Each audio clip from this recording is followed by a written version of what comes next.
Hello and welcome to my video 8. Today I have brought a crucial topic: overcoming fears and anxiety and embracing change. So let's begin with a quote from Nelson Mandela. Courage is not the absence of fear, but the triumph over it. I shall repeat, courage is not the absence of fear, but the triumph over it. There is also a saying, only thing we have to fear is fear itself, which in a sense means in the absence of fear, there is no fear. Every challenge becomes an opportunity and nothing remains impossible to achieve. Therefore, it becomes imperative to overcome any fears that we may have to face contests and trials in the way of life and make the impossible possible. Let's define fear. Fear is the emotion we experience when we see a threat to our physical or emotional well-being. Our bodies and brains react to both kinds of threats in the same way. In other words, it makes no difference whether the threat is a physical, emotional, or social one. The alarm bells of the autonomic nervous system don't distinguish between physical threat and emotional threat. Although unpleasant fear is a healthy response, fight or flight keeps us alive, safe, and thriving. What is anxiety? When constant fear prevents you from living life, it becomes anxiety. Or we can say anxiety is when the fear response goes haywire. Anxiety is a persistent and debilitating worry about the future, about something that hasn't happened yet or may never happen.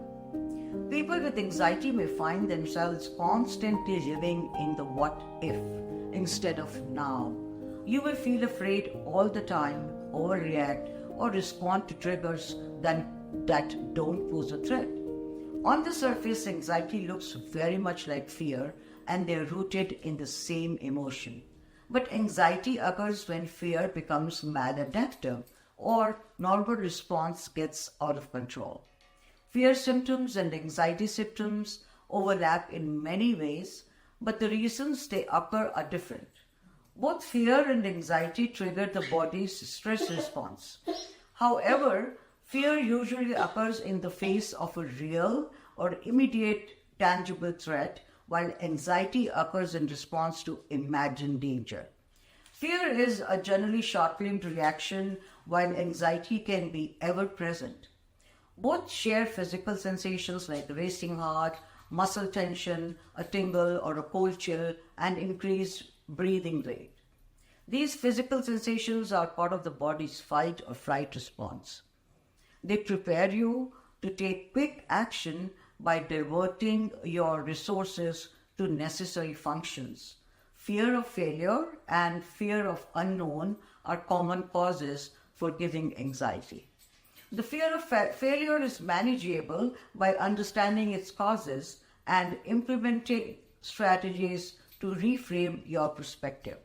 Fear of unknown is manageable by understanding its causes and manifestations, which could be past negative experiences, personality traits of individuals who have high need for control, who are naturally prone to anxiety, lack of information, cognitive distortions such as catastrophizing, expecting the worst possible outcome, can exacerbate this fear.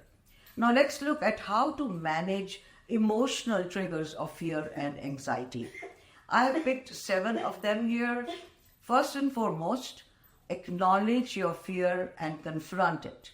Never try to sweep your fear under the rug. It will give it more power.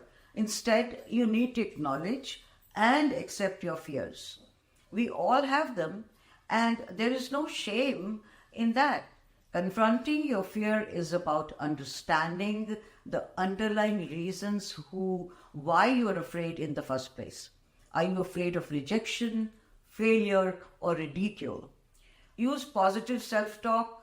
Self-talk is that inner voice inside your head that reveals your beliefs and thoughts.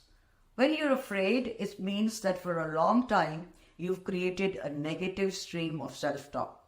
I will never be able to do this. When you start believing these negative thoughts, you sabotage your growth. You must catch these thoughts when they arise and replace them with positive self-talk. I am capable of doing this. I must try it even if I'll not be perfect at it. Consistent positive self-talk will build your confidence and your ability to overcome your fears. Don't aim for perfection. To overcome fear, try to approach everything you do with a beginner's mind. Next time you want to try something you fear, don't have any expectations of how it's going to go. Approach it with a sense of curiosity and don't worry about the outcome. Learning not to judge an outcome as good or bad will take the fear of failure out of the equation. Practice mindfulness. The author of The Power of Now, Eckhart Tolle, explains that fear is completely mind-made. You're always afraid of what might happen, not what actually in the present moment. So be in the present and now. Remember, the cost of not trying, in the words of hockey legend Wayne Gretzky, you miss 100% of the shots if you don't take them. Living in fear comes at a cost. If you never try anything, you could miss out on some of the life's great opportunities. Remember that trying and failing is often better than not trying at all. Get comfortable with being uncomfortable. If you're afraid of being alone, for example, go see a movie by yourself. If you want to be even braver, take a solo trip. The best way to become fearless is to put yourself in situations that intimidate you. Once you do them, despite being afraid, fear will lose power over you. For 40 years of my life, I feared water and gave a name to my fear, hydrophobia. When someone will ask me, I will say, I am hydrophobic and get away with it. But that was not true. I have not even tried it once. I put it on my bucket list of things to do when I turned 40. And one fine day, I bought a swimsuit and went to a pool on the shallow side with my swimmer daughter and started to glide at short distances. And that was it. The hydrophobia was gone. It perhaps never existed. Well, how does one become courageous to be fearless? Learning how to be courageous in the face of fear takes practice and persistence. Think of it as learning a new skill. Once you've mastered it, it can be extremely liberating. It means taking action despite feeling afraid. It's seeing fear as an opportunity instead of a roadblock, an opportunity for personal, professional, and emotional growth. It's never too late to become fearless and step out of your comfort zone. You only need to replace fear with faith and trust in your own self, your belief in your own capabilities. Basically, it requires a mindset change and how you name your fear. All you have to do is to train your mind to change the perception you have about the fear. Another good example would be the mindset of firemen versus the occupant of a house on fire. They all scream and shout to be out of the house, jump from the windows, and run out and away from the house in fear of being killed. But a fireman jumps into the fire with the courage and belief to save the occupants from the same fire. It's how their minds are trained and their mindset is changed towards fear of fire. There are innumerable such examples of many more professions who have to go through training for mindset change. So we know that by repeatedly training our minds, we can get rid of fear and related anxiety of that fear. Small things like you cannot choose to be a financial analyst unless you fear numbers like I do. My mind gets logged if I see too many Excel sheets with numbers on it. But a data analyst tries to crunch numbers day in and day out. They are all detail-oriented with keen eyes to catch errors and so on. Let me spend a few minutes on the triggers and strategies for managing these triggers for people experiencing domestic abuse. There could be countless triggers for each situation, but understanding them can lead one to managing them. Some of the triggers are presence of the abuser. A woman feels a surge of fear and anxiety when the abuser is instigating and bullying, or when she sees her abuser's car parked outside her workplace, fearing an encounter. Unexpected contact, receiving a late night text from her abuser can cause a woman to panic, fearing a potential confrontation. Situations that remind the individual of past abuse can trigger flashbacks and cause anxiety and emotional distress. Threats and intimidation, threats of harm or taking away children can trigger intense fear. A woman feels paralyzed with fear after her abuser threatens to harm her family if she leaves him. Involvement in legal processes such as custody battles or restraining orders can be highly anxiety-inducing. Concerns about financial stability after leaving an abusive relationship can also trigger anxiety. Social stigma and judgment, isolation and loneliness, changes in the routine or environment, a sudden change such as moving to a shelter or a new home can trigger anxiety due to the disruption of the routine. Children's safety and well-being concerns can trigger fear and anxiety, especially if the abused has access to them. A woman also feels constant anxiety about her children's safety during visitations with their abusive father. Well, to reduce the anxiety of these obvious triggers, one needs to manage them by planning ahead and strategizing a bit.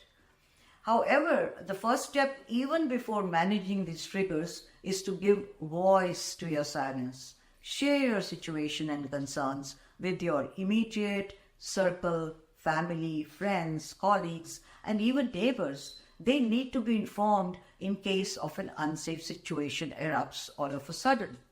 Don't be ashamed of sharing and informing. It's not you, but your perpetrator who needs to be ashamed. Develop a safety plan literally on a paper, including emergency contacts, safe places, shelters, and steps to take in case of danger is the most critical step for a safe exit. This can be done with the help of an advocate of domestic abuse retained by welfare ministries and 800 numbers provided for easy access. This provides a sense of control and preparedness, reducing fear and anxiety. I always tell people, keep a pouch with necessary paperwork, a passport, set of car keys, copy of license, a set of house keys outside the house, hidden somewhere, so that in case you have to run out of the house in a dangerous encounter with your perpetrator, you can access the pouch and drive out in the car. Step 2, collect all the information on legal support and financial information ready and accessible.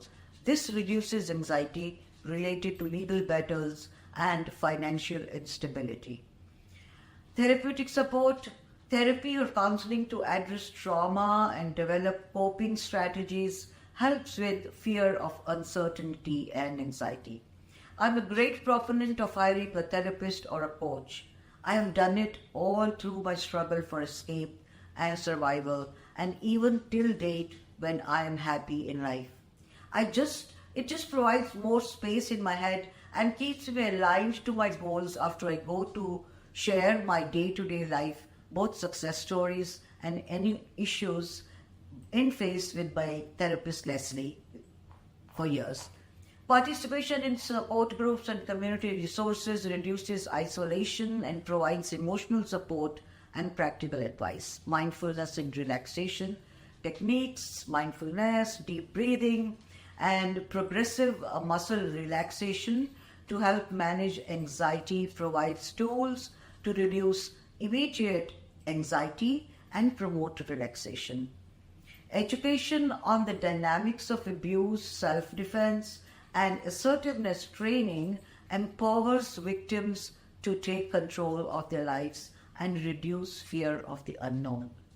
Encourage the use of positive affirmations and visualization to build confidence and reduce negative self-talk.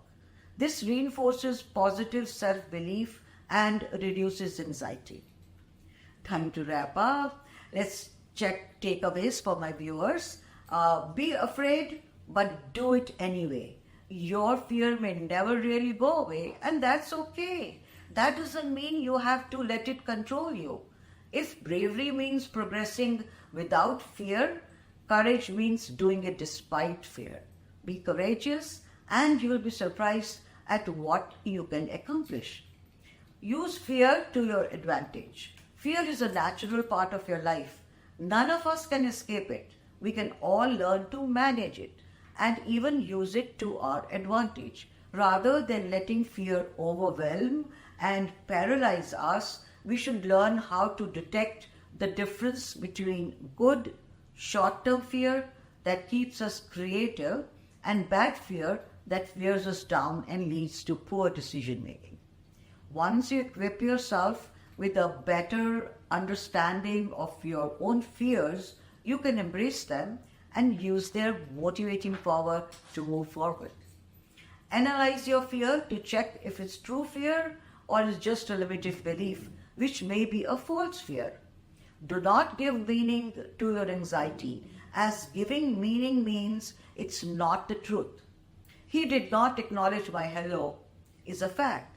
Then we give meaning to it. He's sure mad at me, but what did I do? Now you are worked up for days, leading to anxiety. Whereas the truth is, the person was so engrossed in his thoughts, walking past in haste to attend to an emergency, that he didn't even notice you in the corridor. Whereas you are drawing meaning and adding more meaning to your meaning. So stop adding meanings and assumptions to someone's actions. Just like a woman experiencing domestic abuse blame themselves for the abusive behavior of their perpetrator and keep becoming more accommodative and more submissive, taking responsibility of his behavior, which is not true. We fear he will kill me if I try to escape, and mostly that is no truth to it. Call to action. For immediate relief in managing fear and anxiety, journaling and reframing are powerful tools. Next time you feel fear, take a deep breath and write your thoughts in a journal. You can use these questions to prompt a different way of thinking. What am I really afraid of? Writing down your fears can make them feel less overwhelmed. Problems tend to look a lot smaller on the page. It will also help figure out if the fear is real or just a false alarm. Is it in response to a limited belief? What's the worst that could happen? What if I succeed? Reading your answers can help you identify your fears, thought patterns, and limiting beliefs you weren't aware of before. It can also make your fear less overwhelmed. So breathing, grounding techniques, and visualization or other techniques besides journaling to help reduce immediate feelings of panic and anxiety and reinforce a sense of control. Hope you liked the video. If you did, please subscribe and share it with your fellow friends. My next video will be on building resilience. See you then, and don't forget to keep up your chin and keep smiling. Bye for now. And I want to apologize here. I'm recording this video very late night on a Sunday, so the lighting effect may not be good. I'm still kind of, learning it. And my dogs are around me making some noise, ready to sleep. So good night and see you again next week. Bye.